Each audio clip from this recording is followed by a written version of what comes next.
You're watching Family Health. Much gratitude for staying tuned. Now, varicose veins has made a lot of people to even change their mode of dressing in a bid to hide them, but help is readily available, as we're about to find out. Here is more on the condition. For many, varicose veins have become a major challenge. These are swollen and enlarged veins, usually blue or dark purple, that occur on the legs.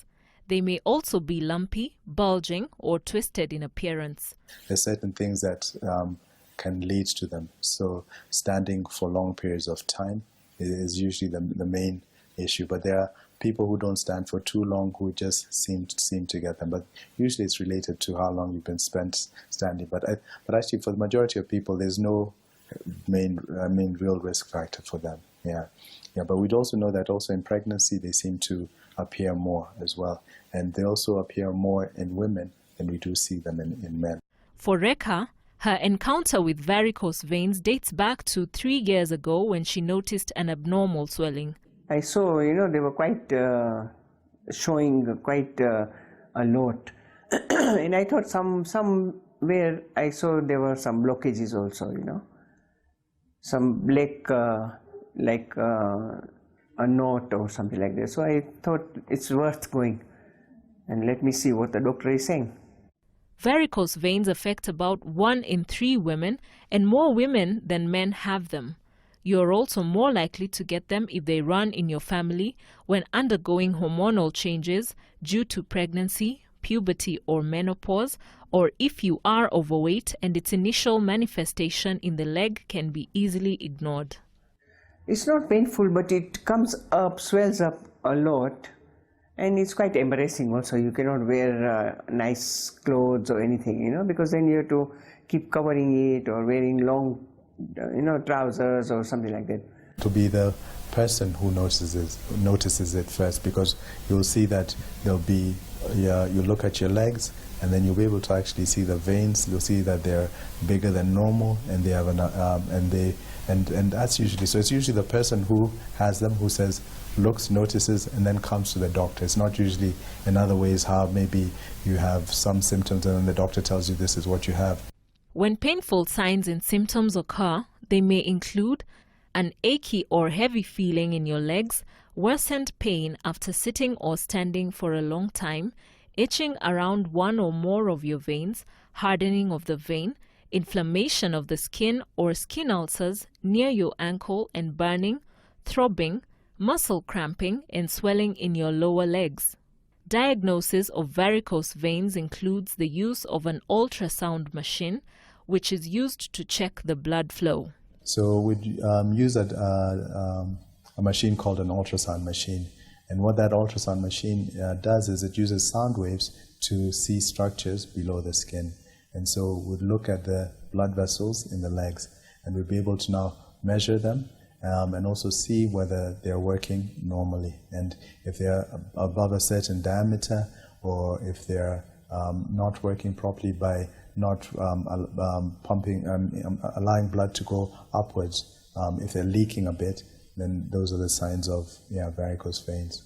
So first I have to apply the gel. Ultrasound always sends the sound waves.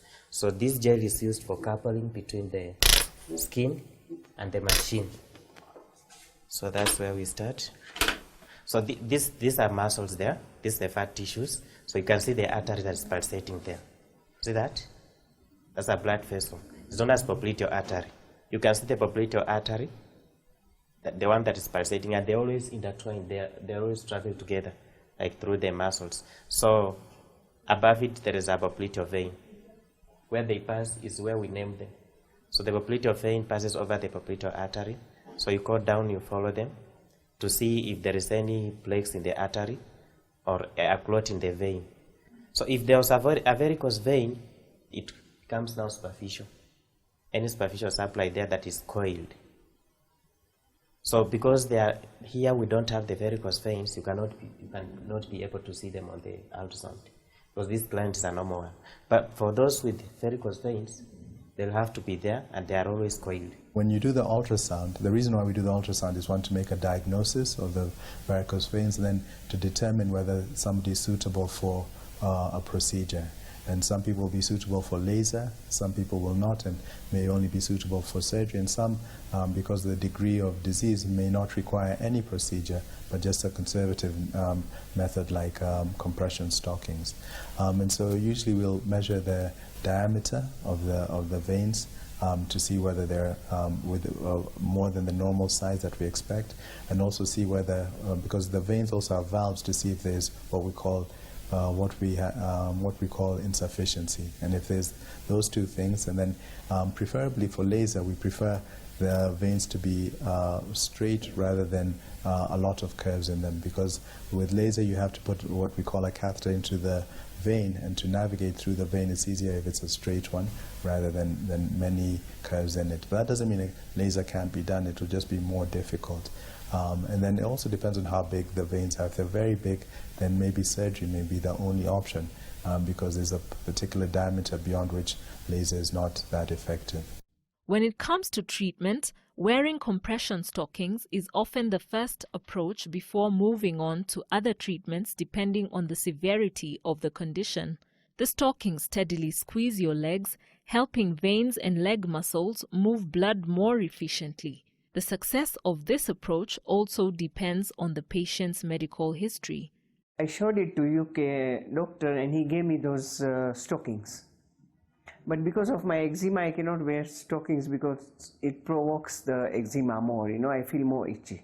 There are always these challenges because I guess people may have another disease apart from varicose veins, and eczema is a difficult one in the sense that because eczema affects the skin, by placing the stockings, it may make that condition worse or lead to breakages in the skin that may even lead to infections. So in her case, what may be an option is not having the compression stockings, but having a compression bandage that's put on professionally by a doctor or nurse to act as the compression stockings would, but still make sure we're monitoring the skin to make sure that there's no damage to that. Yeah. For more severe cases, there are options for treatment. Traditionally, the treatment has been surgical, where we take out the vein from the leg, because there are quite a number of veins, and the varicose veins usually are the superficial ones. And so even if we take out the superficial ones, there are still other veins deeper in the leg that can still do the same work. Then since that time, there have been other technologies that have come up. One of them was injecting foam into the vein so that you block it completely, and so that diverts blood to the deeper veins. And then after that, we had radio frequency, and now most recently we have laser therapy. And that's actually what we're offering at the moment. The advantage, of course, with laser is that it's an outpatient procedure compared to surgery.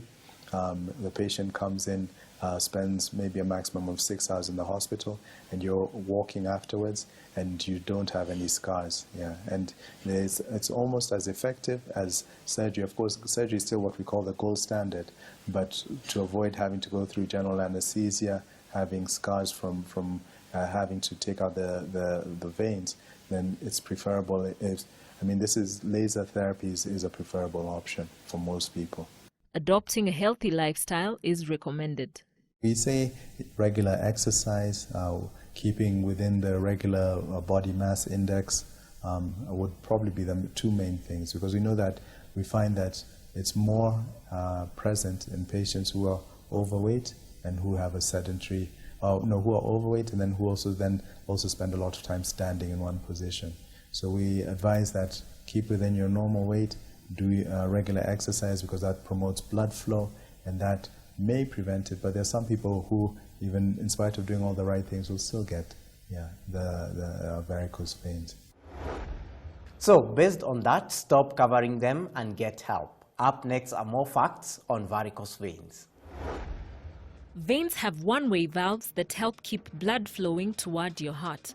If the valves are weak or damaged, blood can back up and pool in your veins.